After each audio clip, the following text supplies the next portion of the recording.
was Leon Draisaitl. There's rumors that Connor might need surgery this offseason. What can you fill us in on stuff like that?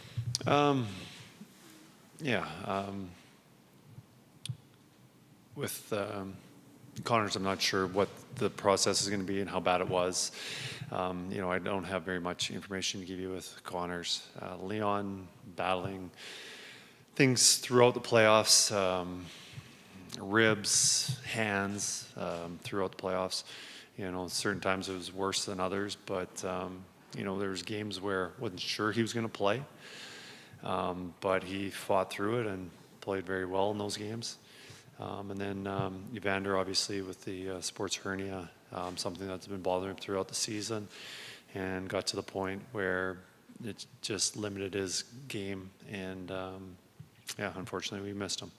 Just to jump, what was Connor's injury? Or was there some specific with Connor? I'd rather not say. I'll leave that up to the medical staff to say that. And I guess I know it's still fresh and it still hurts, and it's going to probably hurt for a little bit in the summer, but can you reflect on the season and when you got here and, how the team was kind of at the bottom and kind of being able to get them to where you're at? Yeah, I think, it's unfortunate. You often get defined on winning and winning that last game. And, we're so close to winning it, but I don't know. I think there's so many positives throughout the season that we should be happy about. Obviously, we got a group that's very disappointed, angry, upset that we didn't win Game 7. But, I felt, 5 more minutes, we would have tied that game up. A couple loose pucks that we just couldn't get our sticks on. But that's a game, and Florida's a very worthy champion, and we have a lot to look forward to next season. Kris, just over here on the far side. I can't forget cramps with Leon, though, too, right? Yeah, he had a lot of those, too. Sorry, I'm just joking. What's your biggest takeaway from that playoff run? Like, was it Vancouver series and coming back a couple times, Dallas, or even Florida? What especially the last 3 rounds, what's the biggest takeaway there? Absolutely. We're down 3-0 against Florida. Being able to come back to make it 3-3. Game 7, we're down 1-0. We tie it to make 1-1. That for me is the highlight of the year. Just being able to come back where very few thought we had an opportunity to do it. Obviously, it's a very difficult task. Done once before in history. And, I think just with the players sticking with it, they've done it so many times through the regular season, through the playoffs, and I think that was definitely the highlight of our year. Kris, what did you learn as a coach first time around in the National Hockey League, and how different was it from regular season and then you got to the playoffs, coaching in the playoffs? It actually, the pressure of the playoffs is higher than the regular season, obviously. But during the playoffs, you actually have more time to reflect on what's going on. And the reason why is because you're not caught up in pre-scouts. You're not playing a different opposition every single night. So your work is done. So you have more time to actually think about what happened in the previous game and what you actually need to do the next game, and you spend some time on what the message is going to be, what the players need to hear, and polish up your presentation a little bit more than in the regular season, just because of you're in Minnesota one night and then you're into Winnipeg and then you might come back to Calgary and then eventually a home game in Edmonton, and it's just difficult because you're just playing different team and different pre-scouts. But in the playoffs, you get a little more time to reflect on what had happened and what the team needs and what you're doing moving forward. But I don't know. I think after the season, after I get a week or two to catch up on some sleep and reflect on the season. I'll probably have a little bit different perspective. We're going to spend some time, and didn't do my exit meetings with the players yet. I think it's beneficial for everyone to reflect on the season and then talk about it. So I think the players, just giving them a few days to think about how things went and what needs to be better and what we need to change. Coaching staff also. And then I'll probably have a really good sense on how the year went and what I need to do to grow as a coach. Kris, when you came in here, lots of coaches, come time they want to pick their own staff or not. You hadn't worked a lot with Paul or Mark or Glenn Galtson and even Dustin Schwartz. Now that you have, do you have any plans? Do you expect to make changes? Have you talked to your coaches about the future, or do you want to bring the whole gang back? Yeah, coming in, having a coaching staff is very, very important. You guys are working together, and everyone's got different strengths, weaknesses, and it's important that you guys are all in sync. And here I come into this, and I had no say whatsoever on who the staff is going to be. Everyone was staying put, or Paul was joining, and really I didn't know these guys at all. And even if I had a clean slate that day over what it was, November 15th, when I came here and was given the opportunity to go out and pick my staff and hire who I wanted to, I don't think I would have been able to get a staff as qualified and capable as the one I have here. I don't know what we are doing moving forward. I assume everyone's coming back. I would like everyone to come back. I think we worked well together. I think everyone's got different strengths, but as I said before, I don't think I could have had a better group to work with. Hi, Kris. You knew that Leon Draisaitl was a great hockey player long before you got here, but after spending the better part of a year in the room and on the bench with him, and you see the drive and the toughness, does it give you a little better perspective of what he means to the team?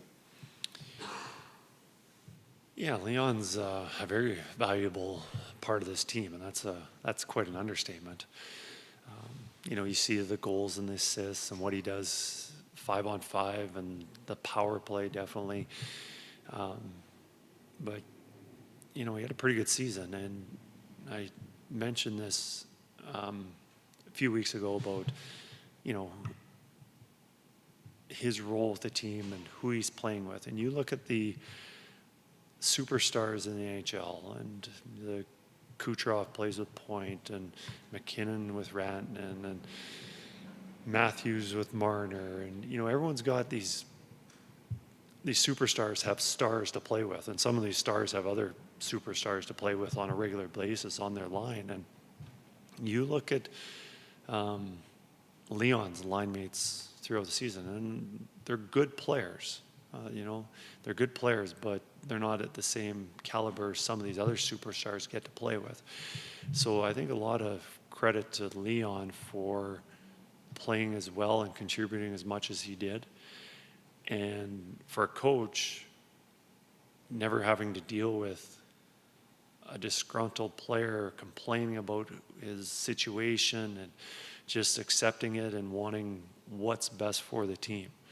And I haven't coached many superstars. I think I'm very fortunate to have the superstars that I have because, one, they're incredibly talented, but they're also very dedicated to the team's success. And, for a coach, that makes things a lot easier to manage your team.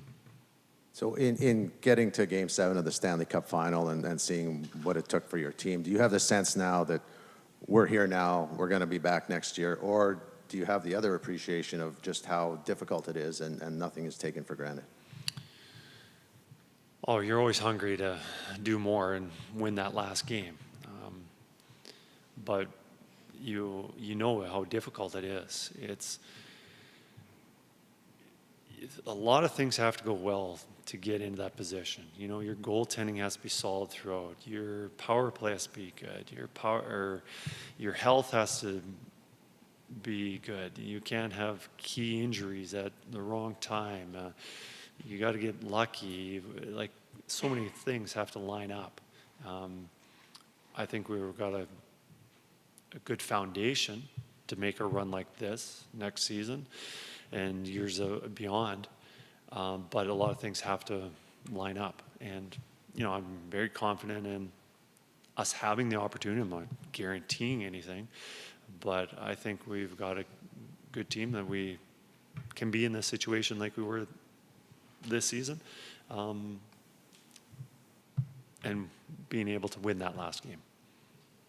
Kris, you've mentioned before how no team is exactly the same year over year.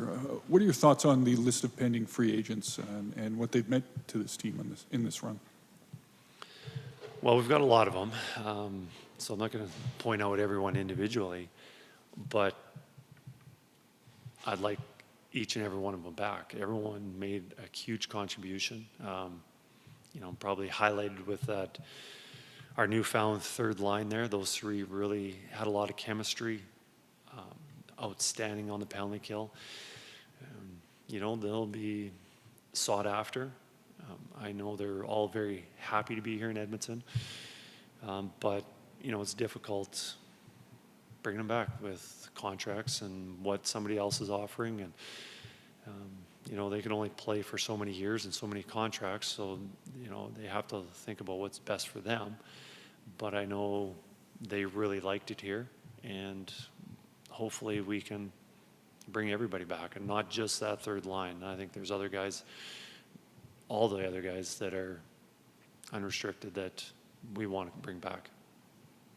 Good afternoon, Kris. In a moment of personal reflection for you, I'd actually like to take us back to a conversation we had in California, bringing up a quote: "Prosperity is a great teacher, adversity is a greater." So I ask you, as the head coach of the Edmonton Oilers, how did the adversity that you had to endure throughout this regular season help Kris Knoblauch lead this team when the puck drops in 24-25? I think adversity makes us all stronger, and we learn from it. You know, there's adversity happens, it's you either have to adapt or you run away from it. And obviously, if you run away from it, you're not getting better. And, you know, that adversity that we've faced as a team has only made us stronger, has made players stronger, has made me stronger. I've been able to adapt and get new ideas on how to communicate and systems and how we're teaching and all that stuff. You know, I think it's been beneficial. But also, you know, my first year as a head coach, there's obviously a lot of learning for me. And I think, you know, just having the confidence of being able to do this over again. Because you come into a new league, a new team, you're not sure if what you've been doing is good enough, if you've got to adapt, if you're, you know, obviously there's adjustments that you need to make, but, you know, I think overall with the support I have from my coaching staff, the leadership that I had in the dressing room, you know, made my job a lot easier. And now that I've seen how the season went, you know, I'm very confident on how the season's going to go next year. And most of that confidence is knowing the players that are signed that are returning. And how confident are you that the Edmonton Oilers will be back on the... Well, I said before, there's so many things that have to line up. The injuries, you got to be playing well at the same time. The goaltender you're facing, how well he's playing. It's just, there's so much up in the air. And you can have a good team and things can fall short. And, you know, I look at Game 7. I thought we were in a position to win that game. I thought some bounces, some other things that happened, we could win that game. Didn't happen. But I'm very confident that we'll have a team that can compete and get to this this stage again next season.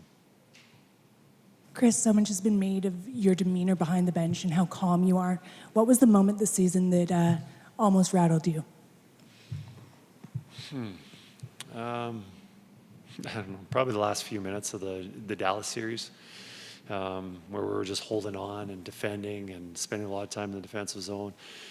You know, there was a moment of great relief when that final buzzer went, but you know, for me to be yelling and screaming and I don't know, I've got it. I don't know, what you see on the outside sometimes is often a lot different than what's going on inside. But I've learned coaching that when the coach takes over and is yelling and screaming and doing things out of character, it's just distracting for the players. I think it's important that the game is about the players. The coach does so much work to prepare them through practices and presentations and teaching. But during the game, it's about them playing and what position can they be in to be at their best. And I felt that behind the bench, kind of sitting in the background and, you know, not doing anything too drastic is best for them. One last question from me. What was it like coaching against a guy who's coached 1,800 games in the Stanley Cup final, Paul Maurice, who has been around a long time, and this was your first kick at the can? Yeah, I don't know. I think there's a lot of good coaches around the league, obviously, and there's only 32 positions here, and there's a lot of good quality coaches, whether it's their first year or 18th year, whatever it is. You know, I don't think just because of the games, I didn't feel intimidated by it at all. I just knew that, yeah, it doesn't, like Pete DeBoer or Talkett, you know, those are good coaches, and so is Paul. So I've just thought about my team and what I needed to do. I didn't think about what was going on the other bench.